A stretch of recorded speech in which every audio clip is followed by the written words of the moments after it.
Hi guys. Ouch. Nakauwi na kami guys. So, ito na kami sa bahay. Tapos na yung aming bakasyon. So, good morning, good morning. Back to reality na naman tayo. Back to normal. Ayan. No. Si Mia.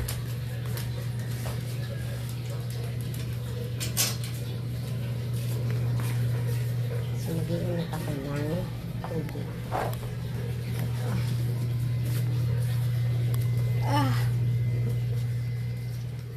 Ay, nantok ako guys.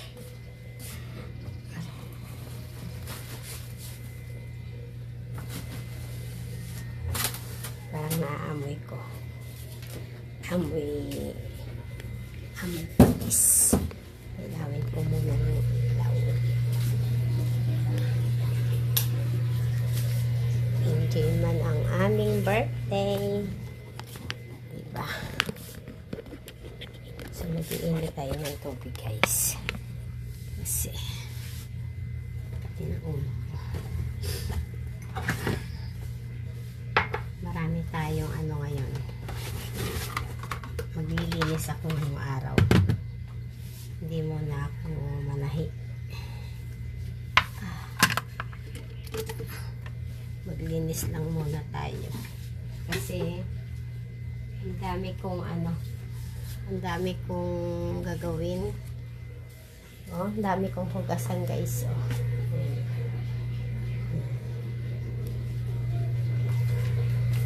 So, hindi pala umuwi yung aking hindi pala umalis yung aking bunso. Hindi niya nadala to. Ay, dami kong liligpitin. Masakit sa ulo. Kuha muna tayong tubig guys. Para makapag-init ako ng ito pala. Kala ko na wala yung aking patay ng tubig. Tapos maglalaba ako ng basahan na maya.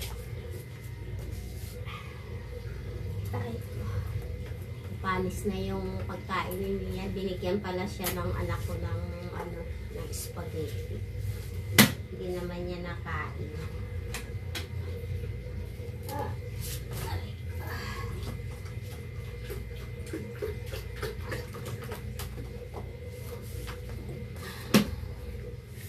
Hirap hindi ko na makakayang buhatin yung tortilla. Alam nyo ba guys, ayaw kong pilitin yung sarili ko kasi matanda na tayo. Alam nyo na. So, sayang yung aking avocado mga mahal. Nasira na. Ayan. Nasira na siya guys. Titingnan ko mamaya kung pwede pang makain.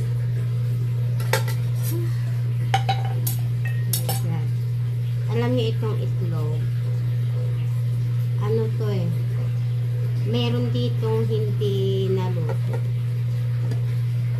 Hindi ko alam kung saan dito guys.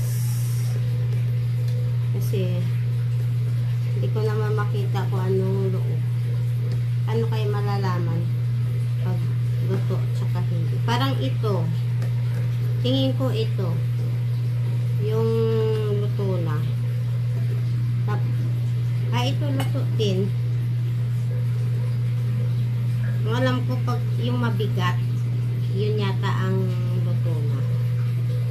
No. So,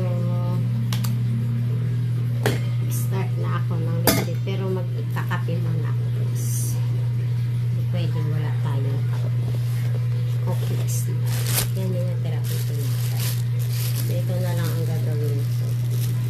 Magluluto tayo ng sandwich. sayang itong aking mga avocado guys. Nasira na lang siya eh. Pero gagawa ko ng ano. Titingnan natin kung pwede ba. Dinala to ng anak ko sa birthday niya. So, hindi naman na ano. Wala naman may kumain guys. So, gagawin na lang natin ano. Gagawin na lang natin sandwich. Masarap to siya guys, promise. So, dito na lang. Bubuksan ko kung pwede pa siyang kainin. Ang dami kong gagawin. So, yan lang muna siya. Kasi, kakain mo na. Ayan guys, oh, nasira lang siya. So, bubuksan ko. Ganyan talaga pag pag mag-outing. Sira na siya guys. Ayan. Ayaw ko ng ganito. Ayaw ko ng overripe. Tapos ito buksan natin. Kita nyo ba? Ayan. Sira din siya guys. Pero parang hindi siya sira. Parang balat lang. Ito pwede pa. Yung isa ayaw ko na malambot. Gusto ko sa avocado yung ano, yung parang makidul. Ayan. Mamaya pagising ng anak ko, gagawan ko siya ng ganito. Oh, tanggalin ko yung itim. Ginawan ako nito nung pamangkin ko guys. Kung nakikita niyo yung aking mga post sa ano, sa Facebook. Ito tingnan natin kung pwede ba. Ayan oh, override na kasi siya oh. Sayang. Hindi na yata ito pwede. Yung iba pwede naman. Tatanggalan mo lang yung ano, yung taas. Yan oh. Tatanggalan lang siya. Ito yung pinapakain ko sana sa anak kong babae. Kaya lang, sa ibang bansa, parang mahirap hanapin ang ano, ganito, yung avocado. Tapos meron akong butter.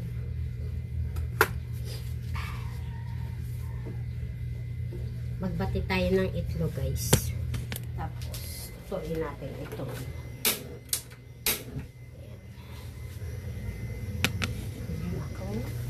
Butter. Ay, mag-ano pala ako. Magbubukas pala ako ng egg. Ayan. 3 lang. Para kasama na yung aking ano. Yung aking gusto.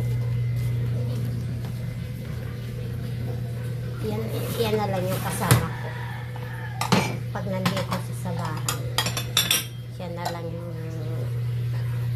pwede kong paglutuan kasi yung mga anak ko iba may mga ano na may mga sarili na may nag-aalaga na sa kanila guys. Ganon talaga pag malalaki na yung mga anak mo, pag may kanya-kanya na silang buhay, meron nang mag-aalaga sa kanila, diba? Thank you sa mga asawa ng mga anak ko kasi nandyan sila para mag-alaga. So, ito lang guys.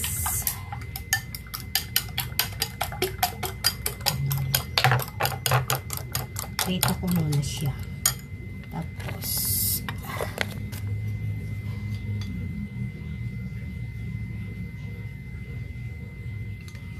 okay.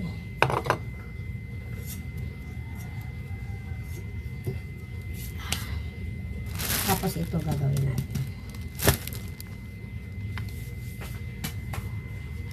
Saan yung aking ano? Sando. Ito na ang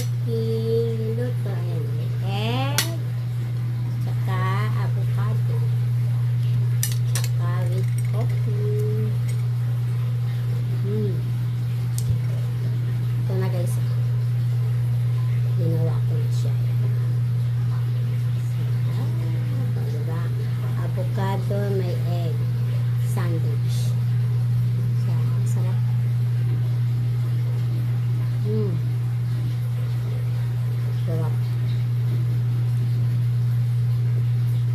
Ito yung aking almusal.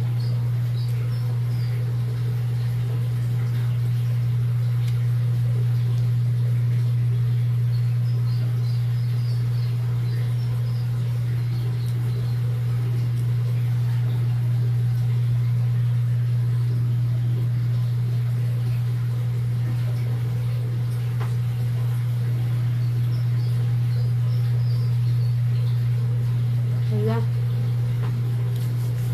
Asan yung ano? Asan yung aking biniling hukya? Hala guys, nawala.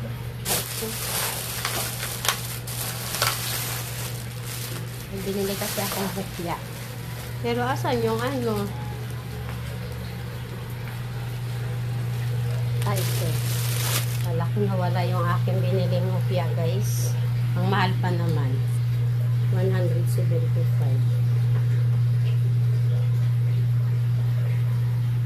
So, kain tayo mga Mars.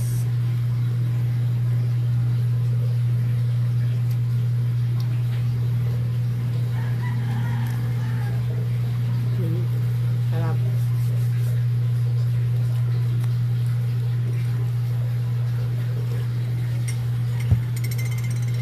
Bye!